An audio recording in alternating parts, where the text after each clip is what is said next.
तो अन्वयादितरतस, जो भगवान सृष्टि का निर्माण बड़े सुंदर रूप से करते हैं, क्रमबद्ध तरीके से। फिर तेने ब्रह्महृदाय आदि कवये मुह्यन्ति यत्सूरया, उन भगवान की स्तुति, तेने ब्रह्म, उन भगवान की स्तुति आदि कवि ब्रह्मा भी करते हैं। इस सृष्टि के आदि कवि का नाम है ब्रह्मा। सृष्टि के आदि कवि कौन? ब्रह्मा जी। सृष्टि के आदि कवि हैं ब्रह्मा, और त्रेता युग के आदि कवि हैं भगवान ब्रह्मर्षि वाल्मीकि। और दोनों आदि कवियों ने, चाहे वो सृष्टि के आदि कवि ब्रह्मा हो, चाहे त्रेता युग के आदि कवि ब्रह्मर्षि वाल्मीकि हो, दोनों ने भगवान की स्तुति गाई है। ब्रह्मा जी ने भी स्तुति की और वाल्मीकि भी राम रक्षा स्तोत्र में लिखते हैं, कूजंतम राम रामेति मधुरम मधुराक्षरम आरुह्य कविता शाखाम वंदे वाल्मीकि कोकिलम। जिन भगवान की स्तुति स्वयं सृष्टि के आदि कवि ब्रह्मा गाते हैं, साथ ही साथ त्रेता युग के आदि कवि ब्रह्मर्षि वाल्मीकि ने भी जिनकी स्तुति गाई, मुह्यन्ति यत् सूर्या, और न जाने कितने कितने मनीषी, कितने कितने बड़े बड़े विद्वान जिनकी स्तुति करते हैं। सारद शेष महेश विधि आगम निगम पुराण, नेति नेति कही जासु गुण करहि निरंतर गान। तो तेने ब्रह्महृदाय आदि कवये, जिन भगवान की स्तुति गाते हैं, मुह्यन्ति यत् सूरया, किन भगवान की? कहा तेजो बारी मृदाम यथा विनिमयो, जो भगवान तेज में है। तेज मतलब सूर्य में, सूर्य से निकलने वाली किरणें, अनेक किरणें, और सूर्य से निकलने वाली किरणों की अनंत अनंत अनंत अनंत सूक्ष्माति सूक्ष्म कणों में भी जिन भगवान की सत्ता विद्यमान है। कभी कभी हम अपने घर पे बैठे रहते हैं, अचानक खिड़की से सूर्य की किरणें आती हैं, देखा है कभी आपने? सीधी सीधी किरणें, और देखो तो उन किरणों में बहुत छोटे छोटे छोटे छोटे छोटे छोटे कण दिखाई देते, देखा है या नहीं? हाँ या ना? हाँ ना? तो कभी कभी जब हम देखते हैं सुबह सुबह सूर्य की किरणें सीधी सीधी आती हैं, और उन किरणों में अनंत अनंत सूक्ष्माति सूक्ष्म कण, तो उन कणों में भी ईश्वर की सत्ता विद्यमान है। तेजो, तेज में, वारी, वारी कहते हैं जल को, जल में भी विद्यमान है। अब जल के भी दो प्रकार हैं, एक ओस है और दूसरा बाष्प, मतलब भाप। अंतर इतना है, ओस ऊपर से नीचे गिरती है और जो बाष्प है वो नीचे से ऊपर आ जाती है। और ओस और बाष्प ये भी बहुत छोटे छोटे कण हैं इनके भी। तो कहा तेजो, तेज में, बारी जल में, जल में भी ओस में और बाष्प में, दोनों में जिनकी सत्ता विद्यमान है। मृदाम, मृदाम किसे कहते हैं?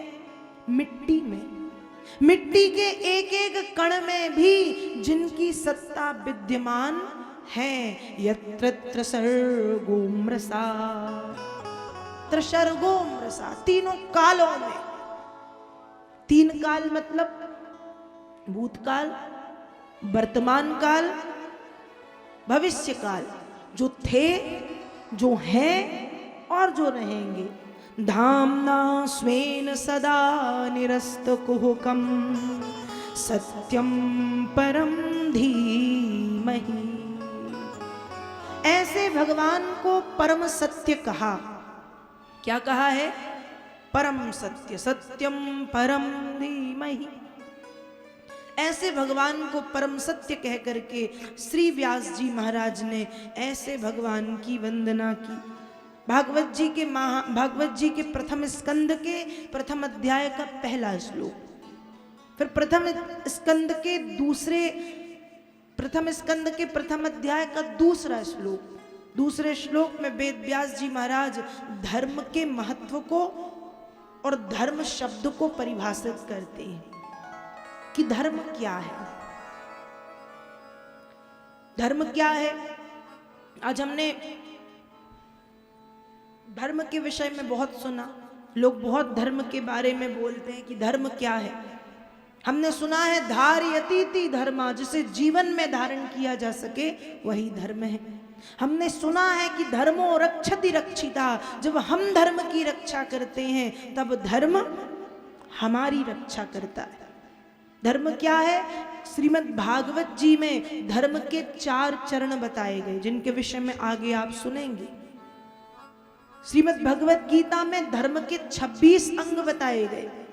बौद्ध दर्शन और जैन दर्शन में धर्म के 10-10 लक्षण बताए गए। रामचरितमानस में पत्नी का धर्म, पुत्र का धर्म, नारी का धर्म, मित्र का धर्म, सब धर्म अलग अलग बताए गए। तो फिर वास्तव में धर्म है क्या? धर्म क्या है?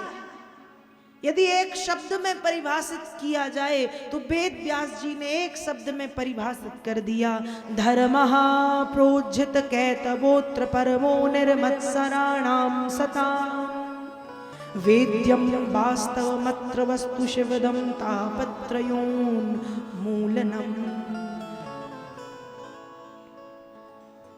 धर्मः प्रोज्झितः, ये जो धर्म शब्द है ये उज्झितः, ये बहुत उलझा हुआ है।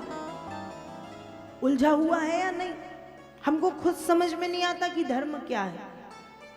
भगवान के ऊपर एक लोटा जल चढ़ाना धर्म है कि गौ माता को घास खिलाना धर्म है? माता पिता की सेवा करना धर्म है कि मंदिर में जाके दीपक जलाना धर्म है? हम स्वयं इस चक्कर में फंसे हुए हैं कि धर्म है क्या। तो वेद व्यास जी ने एक शब्द में बता दिया कि निर्मत्सराणां सताम, जिस समय हमारे जीवन से मात्सर्य भाव समाप्त हो जाए, अर्थात हम कपट रहित हो जाएं, हमारा कपट रहित व्यवहार करना ही सबसे बड़ा धर्म है। कपट रहित व्यवहार समझ रहे हैं ना? नहीं समझ रहे? नहीं समझ रहे ना? हाँ या ना? हाँ, नहीं समझ रहे। कपट रहित व्यवहार ऐसा होता है कि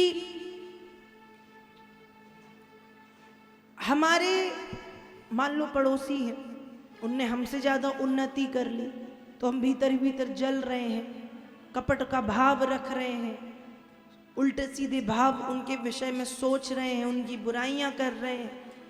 लेकिन जिस दिन ये भाव समाप्त हो जाए और मन में ये भाव आ जाए कि हे प्रभु, जैसे इनको आगे बढ़ा दिया, इनके ऊपर कृपा कर दी, वैसे ही मेरे ऊपर, और सिर्फ मेरे ऊपर नहीं, संसार के जितने भी लोग हैं सबके ऊपर ऐसी ही कृपा करो, सबके ऊपर ऐसी कृपा बरसाओ। जिस दिन मात्सर्य भाव समाप्त हो जाए, आप कपट रहित हो जाए, तो बाबा वेद व्यास जी लिखते हैं कि कपट रहित व्यवहार ही धर्म है। तो भागवत जी के प्रथम स्कंद के प्रथम अध्याय में किसको ध्याएं? तो बताया सत्यम परम धीमहि, जो परम सत्य है उसको ध्याओ। दूसरे श्लोक में धर्म शब्द को परिभाषित कर दिया, और तीसरे श्लोक में वेद व्यास जी ने बताया कि क्या पिए, ध्येय, गेय और पेय, क्या पिए?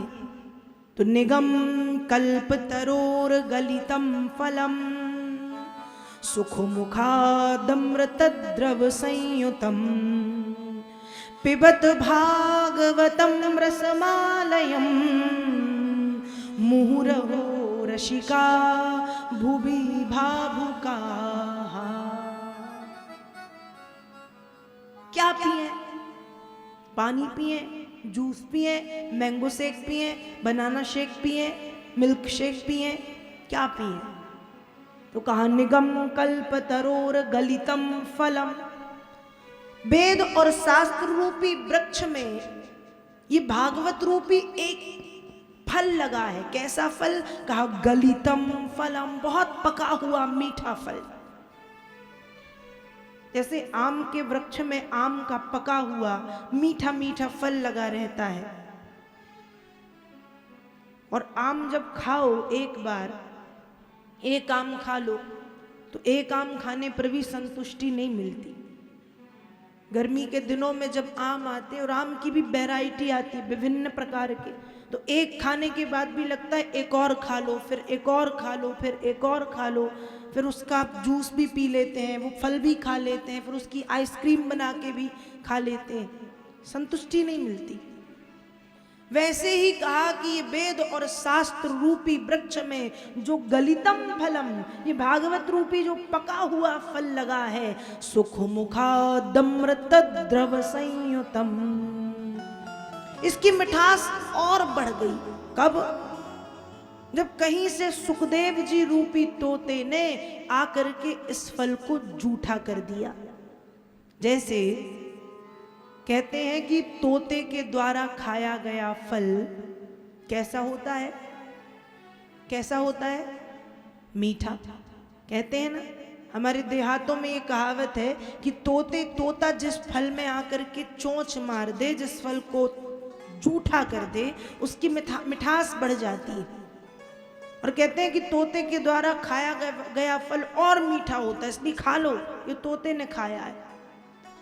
वैसे ही सुख मुखादमृत द्रव संयुतम, ये श्रीमद् भागवत की कथा मीठी तो है, लेकिन जब से सुखदेव जी रूपी तोते ने इस कथा में इस फल को, इस कथा रूपी फल को जूठा कर दिया, तब से इस फल की मिठास अनंत गुना बढ़ गई। तो जिस प्रकार से आम बार बार खाने का मन करता है, वैसे ही पिबत भागवतम रसमालयम, इस भागवत रूपी रस को पीने का भी मन करता है। किसका मन करता है? कहा जो संत जन हैं, जो कथा के रसिक जन हैं, जो कथा के प्रेमी जन हैं, वे एक बार सुनने के बाद भी बार बार इस कथा को सुनना चाहते हैं, और चाहते हैं कि ये कथा बार बार हमें सुनने मिले। जो कथा के रसिक हैं, जो कथा के प्रेमी हैं, वे सुनना चाहते हैं। जो कथा के प्यासे हैं,